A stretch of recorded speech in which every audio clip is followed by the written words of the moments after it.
नमस्कार and welcome back. जब से मैं दुबई से वापस आया हूँ मेरी तबीयत ख़राब है बहुत ज़्यादा। मेरा ज़ुकाम हुआ पड़ा है, बुखार है और मेरे से उठा नहीं जा रहा। और वही हाल अब ईरान का होने वाला है। एक बहुत बड़ा एक सरप्राइज़ है जो यूएसए के प्रेसिडेंट ने दे दिया है ईरान को। ये सरप्राइज़ क्या है? सरप्राइज़ ये है कि ऑल आउट वॉर यानी कि पूरा डिस्ट्रक्शन ऑफ ईरान वो करने की प्लान है डोनाल्ड ट्रंप। जो आसमान है आपको दिखता है ईरान के अंदर, वो पूरा का पूरा वो जला के राख कर दिया है डोनाल्ड ट्रंप ने। जो एक्चुअली नाइटमेयर है वो आ रहा है अभी समंदर के अंदर। आपने देखा होगा कि जो बॉम्बार्डमेंट हो रही है पूरे कंट्री के अंदर वो डेवास्टेटिंग है, वो इसराइल की तरफ से और अमेरिका की तरफ से वो होती जा रही है। लेकिन आपको लगेगा कि यार जो वर्स्ट ऑफ वर्स्ट है जो ईरान के साथ करना था अमेरिका ने वो ऑलरेडी कर लिया।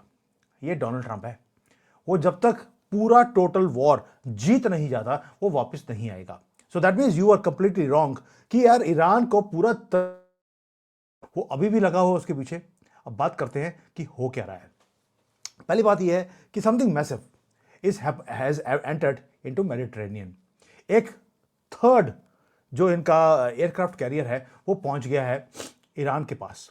थर्ड, ये आज तक कभी नहीं हुआ कि तीन तीन एयरक्राफ्ट कैरियर्स वो पहुंचे हों किसी कंट्री के पास।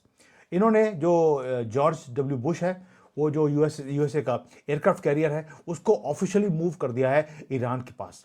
ये कोई सिंपल शिप नहीं है दोस्तों।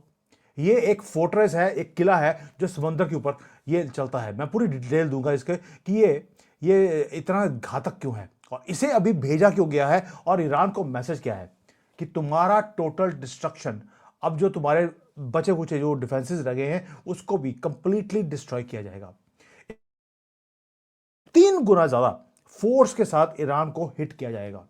2 एयरक्राफ्ट कैरियर ऑलरेडी थे, ये तीसरा आ गया है। और अमेरिकन एयरक्राफ्ट कैरियर्स एक जगह पे आना यानी कि जो गर्दन है वो मुरोड़ी जाएगी अब ईरान की। अब आप बोलेंगे यार इससे फर्क क्या पड़ेगा?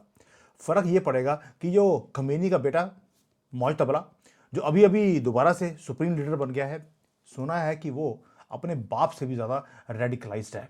यानी कि ये गंद डालने के लिए इसको बिठा दिया और यूएसए के प्रेसिडेंट ने बोला है मुझे ये आदमी एक्सेप्टेबल है ही नहीं और ना ही ईरान के लोग इसे एक्सेप्ट रही है। और जो इंफॉर्मेशन आ रही है वो ये है कि इसको मारा गया है, इसको ये जख्मी है, आईसीयू में है, कोई बोलता है मर गया है। अभी किसी को पता नहीं है कि इसके साथ हुआ क्या है। इसलिए ये थर्ड जो ये एयरक्राफ्ट कैरियर है इसको भेजने का मतलब है एक फाइनल ब्लो ये देने की कोशिश की जा रही है ईरान के ऊपर। लेकिन क्वेश्चन है कि इस मोमेंट पे इतना क्रिटिकल क्यों था कि इस शिप को वहां पे भेजना। अब now you have to listen closely कि हो क्या रहा है। कि पहली बात यह है कि जो ईरान है उसने एक यूज करने की कोशिश करी लीवरेज को कि वो उसकी जो ईरान के पास जो समंदर रखता है उसमें से सारा तेल निकलता है 20% दुनिया का। ईरान ने कोशिश करा कि उसको ब्लॉक कर दो और अमेरिकन प्रेसिडेंट क्या बोलता है कि मैं तेल के प्राइसेस को बढ़ने नहीं दूंगा, शॉर्टेज जो दुनिया में है तेल की वो मैं नहीं होने दूंगा। यानी कि ईरान ने वहां पे रास्ते को बंद करने की कोशिश करी और यहां पर डोनाल्ड ट्रंप ने तीसरा एयरक्राफ्ट कैरियर भेज दिया। ईरान का एक मुद्दा था कि वो क्या कर रहा है यूएई के अंदर जो इनके डिसैलिनेशन प्लांट है यानी कि जो समंदर का पानी है उसे साफ करके वो यूज करते हैं क्योंकि उनके पास पानी नहीं है, उनको उड़ा दिया गया ताकि यूएई के लोग वो प्यासे मर जाए। यानी कि मुसलमान मुसलमान को प्यासे मार रहा है। और दूसरी तरफ दुनिया भर में ये तेल की जो कमी है उसके कारण गैस की और तेल की कमी करके ईरान चाहता है कि सबको हिट किया जाए पूरी दुनिया को। और ये अगर दुनिया हिट होगी तो वो प्रेशर डालेंगे अमेरिकन प्रेसिडेंट के ऊपर और अमेरिकन प्रेसिडेंट पीछे हट जाएगा। ये राहुल गांधी या सोनिया गांधी नहीं है या मनमोहन सिंह नहीं है जो पीछे हट जाएंगे, वैसे तो आगे चलते ही नहीं थे वो। ये डोनाल्ड ट्रंप है। इसलिए जो जो तेहरान ने ईरान ने जो थ्रेटन करने की कोशिश करी थी कि भाई मैं सारे रास्ते को बंद कर दूंगा, कोई भी शिप यहां से आया उसको मैं उड़ा दूंगा, तो उसके लिए उन्होंने ड्रोन्स हो या कोई बॉम्ब्स हो उसको निकालने की कोशिश करी, यूज करने की कोशिश करी ईरान ने। ये डेस्परेट मूव था उनका। लेकिन अमेरिका ने वो सारे के सारी जो ग्रिप है ईरान की उसको खत्म कर दिया ये एयरक्राफ्ट कैरियर तीसरा भेजकर। अब आपके दिमाग में आएगा कि दो जो पहले थे तो तीसरे की जरूरत क्या है, मैं इसमें इतना फर्क क्या पड़ेगा। दोस्तों उसका रीजन है कई चीजों की। पहली बात ये जो एयरक्राफ्ट कैरियर है जॉर्ज डब्ल्यू बुश, ये है क्या? ये एक ऐसा टैक्टिकल ब्रिलियंट एक मास्टरपीस है अमेरिका के पास, जिसके पास इतनी फायर पावर है कि 1 मिनट में 4,500 गोलियां वो चला सकता है। 4,500। इसके पास मिसाइल्स हैं, इसके पास एंटी ड्रोन सिस्टम्स हैं, इसके पास इवन की 56 फाइटर प्लेन्स हैं जो इसके ऊपर चलते हैं। फायर पावर इसकी ऐसी है जो कोई मैच नहीं कर सकता। अब साथ में इसके पास 3,000 से ज्यादा तो ट्रेंड क्रू मेंबर्स हैं जो इसके साथ चलते हैं। ये तो हो गया कि इसकी खूबियां क्या हैं, ये क्या कर सकता है। लेकिन आप बोलेंगे यार कि ठीक है इसके पास प्लेन है, तो वो प्लेन तो दूसरे जो एयरक्राफ्ट कैरियर थे उसके पास भी हैं, तो इसमें इतनी खास बात क्या है? इसके पास है लीथल अटैक करने की फैसिलिटी, जो बाकी जो एयरक्राफ्ट कैरियर हैं उनके पास नहीं है। और इसको भेजने का मतलब क्या था वो भी बताऊंगा आपको। वो बड़ा इंटरेस्टिंग है कि यार किस तरह से वॉर गेम्स चलती हैं, कैसे ये प्लानिंग करते हैं, कैसे लॉन्ग टर्म स्ट्रेटजी बनाई जा रही है। पहली बात यह है कि मैंने आपको पहले बताया कि इसके पास 56 फाइटर प्लेन्स हैं, लेकिन ईरान का मजाक उड़ाने के लिए डोनाल्ड ट्रंप ने एक काम और किया। F-35 नहीं भेजे, F-22 नहीं भेजे, F-18 और F-16 भेज दिए हैं। आप बोलेंगे यार जब तुम्हारे पास F-35 है, स्टेल्थ फाइटर है, तो आपको F-18 भेजने की जरूरत क्या है? अब शॉकिंग रियलिटी देखिए वो क्या है। जो स्टेल्थ F-35 है, अमेरिकन प्रेसिडेंट बोलता है यार पूरा का पूरा आसमान मैंने अपने कब्जे में कर लिया, मुझे अपने F-35 भेजने की जरूरत ही नहीं है। जब मैं एक सस्ते प्लेन से काम कर सकता हूं तो मुझे महंगा प्लेन भेजने की जरूरत क्या है? ईरान के जो आसमान है उसके ऊपर total air supremacy already America कर चुका है। 3 दिन के अंदर जो यूएसए ने क्या किया, ईरान की सारी शिप्स समंदर के नीचे, उनके जो नेवल वेसल्स हैं सारे के सारे खत्म। इवन की इनकी एयरफोर्स है, एयर डिफेंस सिस्टम है, वो सारा कुछ खत्म हो चुका है। 100% गॉन। इवन की जो मिसाइल लॉन्चर्स हैं 60% तो वो खत्म कर दिए अमेरिका ने। यानी कि 49 ईयर से तैयारी कर रहे थे कि हम अमेरिका से युद्ध करेंगे, पहले घंटे में ढेरी हो गए। ये है इनकी 1400 सालों की हिस्ट्री।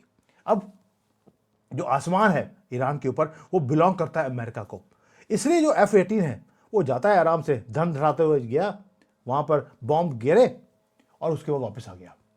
और उसके बाद होता क्या है कि जो ईरान है वो officially they are deaf, they are blind and they do not know what to do. यही है कोलैप्स ईरान का, जो डोनाल्ड ट्रंप करने की फिराक में है। अब जो ड्रोन लॉन्चर्स हैं जो आपको दिख रहा था कि ईरान बहुत ज़्यादा छोड़ रहा था, 80% कम हो गए हैं। बैलिस्टिक मिसाइल्स हैं 90% कम हो गई हैं। कमांड सेंटर्स हैं सारे खत्म हो चुके हैं। और मैं पहले बोला आपको एक वर्ड कि जो रेजीम है ईरान की सॉरी, वो डिसऑर्गेनाइज्ड है। उनको ये नहीं मालूम कि अब हमने लड़ाई करनी है तो करनी कैसे है। बस ये है कि मुसलमानों की जो ईगो है वो सेटिस्फाई करने के लिए वो बेचारे लड़ रहे हैं। अब जो थर्ड कैरियर है, ये एयरक्राफ्ट कैरियर, ये तो अपने पहुंचा दिया। इसका मतलब है कि जो फेज 2 है लड़ाई का वो शुरू हो गया, जहां पर ग्लव्स उतार दिए हैं पूरे के पूरे डोनाल्ड ट्रंप ने। ये लंबी गेम है। लंबी गेम का मतलब है कि जो मेजर काम करना था ईरान के अंदर अमेरिका ने, वो तो ऑलरेडी कर लिया। युद्ध पहले 3 दिन में खत्म हो चुका था। मंडे नाइट को मैंने बोला था आपको कि last week Monday night war खत्म हो जाएगा, वो हो गया। लेकिन अभी जो हो रहा है वो ये है कि जो छोटे मोटे वहाँ पे जो फैक्शंस हैं उसको ख़त्म किया जा रहा है, जो सरेंडर करने के लिए तैयार नहीं है। और यूएस मिलिट्री क्या कर रही है, ये जो 3 एयरक्राफ्ट कैरियर भेजे हैं उसका रीज़न क्या है?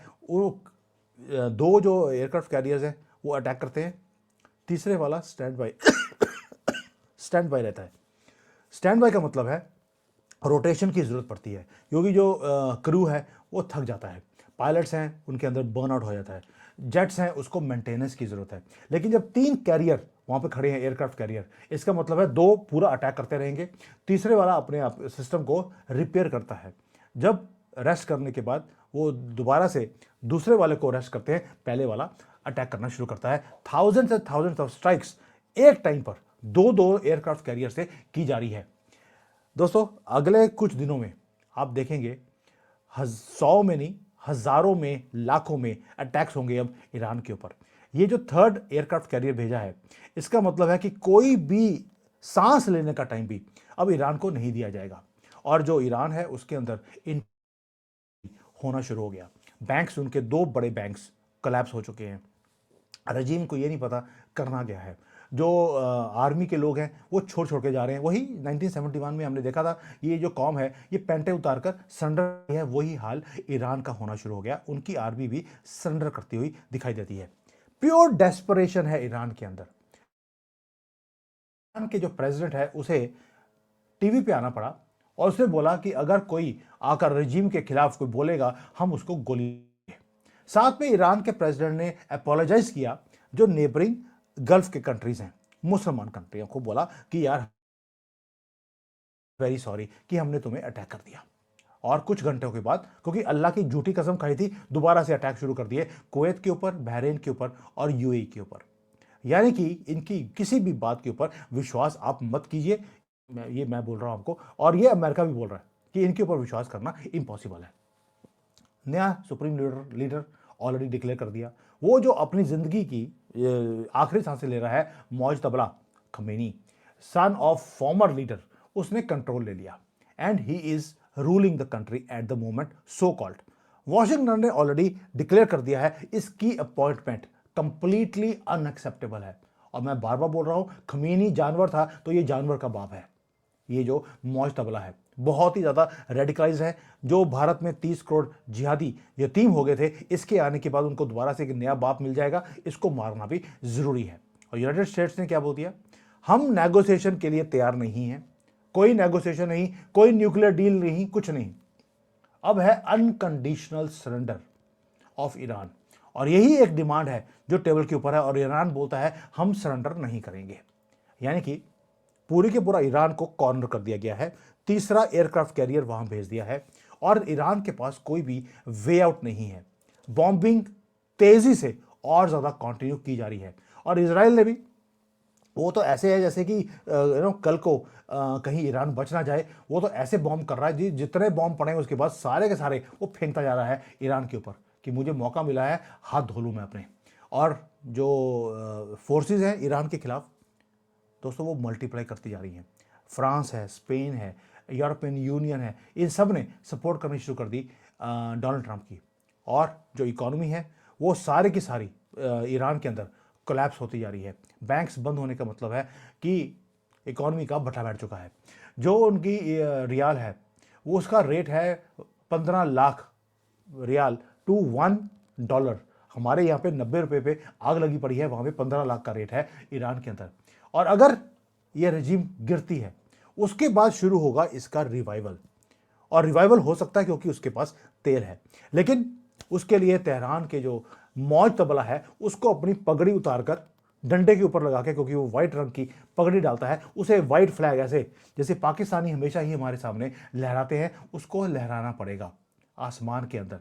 तभी ये युद्ध जो है वो बंद होगा। जो यूएसए का 3rd एयरक्राफ्ट कैरियर है वो गारंटी करता है अब कि मौज तबला आपको अपनी पगड़ी उतारकर ऐसे हवा में उछालता हुआ दिखाई देगा। इसीलिए जो रिलेंटलेस वॉर है ये पहुंच गया है आखिरी स्टेज पे, जहां पर डोनाल्ड ट्रंप ने पहले बोला था कि 3-4 हफ्ते की बात है, अब उसने बोलना शुरू कर दिया कुछ घंटों की बात है, हम ये वॉर को खत्म कर रहे हैं। This is where the war has entered.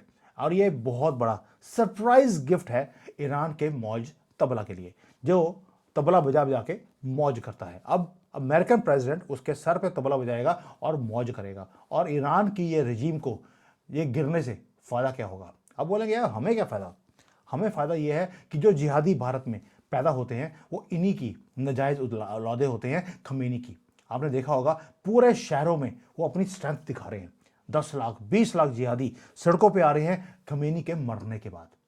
वो अपनी स्ट्रेंथ दिखा रहे हैं कि हमारे पास इतने जिहादी हैं। और खमेनी के बेटे के मरने के बाद आपको दिखेगा ये परमानेंटली ये यतीम होने वाले हैं भारत के अंदर। और इनका यतीम होना यानी कि आपकी लॉन्ग टर्म जो सेफ्टी है ये उसका की है।